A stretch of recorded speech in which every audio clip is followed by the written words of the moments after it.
দিকে নিয়ে যাচ্ছে। আচ্ছা, নদ নদীর ঢেউগুলো কূলের দিকে আসে না ভেতরের দিকে যায়? সবসময় কোন দিকে আসে? কুলের দিকে। কারণ আমাদের মন বুদ্ধি ইন্দ্রগুলো সর্বদা সংসারের দিকে যাচ্ছে, ভেতরের দিকে ভগবানের দিকে যাচ্ছে না। কেন যাচ্ছে না সেটাই এখানে ভগবান বলছেন, ইন্দ্রিয়ানি প্রমাথিনী। আমাদের মন বুদ্ধি ইন্দ্রিয়ের উপর একটা রোলার চলছে। প্রমাথিনী মানে বলছেন যে বিক্ষেপ হচ্ছে। নদীর জল শান্ত, ঝড় এলো। শান্ত থাকে কি? গাছগুলো স্থির দাঁড়িয়েছিল, ঝড় এলো। তো মনের উপরে একটা ঝড় বইছে আমাদের। সত্যি কথা বলতে কি, এখানে যতক্ষণ থাকলাম কিছুটা স্থির থাকলাম, সংসারে গিয়ে আবার সেই কামনা বাসনার ঝড় মনের উপরে বিক্ষেপ হচ্ছে।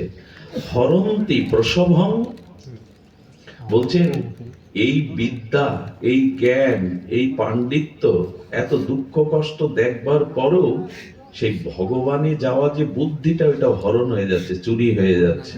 প্রসভং মানা, এদিকে ধ্যান দিন, চুরি হয়ে যাচ্ছে মনটা ভগবানের থেকে সংসারের দিকে চুরি। হরন্তি, ভগবান বলছে হরণ করে নিয়ে যাচ্ছে। কেমন জানেন? আমাদের বিষয় বহিরঙ্গ ভাব কেমন দেখুন।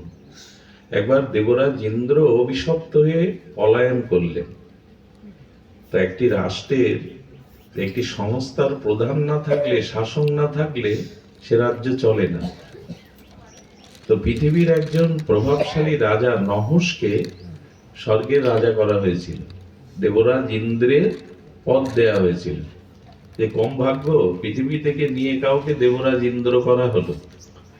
দুদিন যেতে পারলো না, তার হুঁশ হারিয়ে গেল। নহুষ হুঁশ হারালো, বলছেন আমি তো ইন্দ্র হলাম, আমার পাশে কই ইন্দ্রাণী কই? এখন ইন্দ্রের পত্নী শচী দেবী ছিলেন অপরূপ সুন্দরী এবং সতী, তার দিকে দৃষ্টি গেল। তুই বেটা স্বর্গের দেবতার আসনে বসেছিস, আর পর স্ত্রীর দিকে তার আমাদের ইন্দ্রগুলোর ভাবনা দেখুন, বুদ্ধিমান কি কম? স্বর্গের ইন্দ্রের পদ পাওয়া কি মুখের কথা? আর বারবার সেই ইন্দ্রকে বলল, তুমি আমাকে গ্রহণ করো, আমি রাজা, আমার পাশে তুমি রানী হয়ে বসো। কি করবেন বলুন? ইন্দ্র এত প্রবল যে দেবরাজ হওয়ার পরেও তার দৃষ্টি, শেষে ঋষিদের অভিশাপে তাকে সাপ হয়ে জগতে জন্মাতে হয়েছিল। স্বর্গে উঠেও কি মুক্তি আছে, কল্যাণ আছে স্বর্গের দেবতা হয়ে?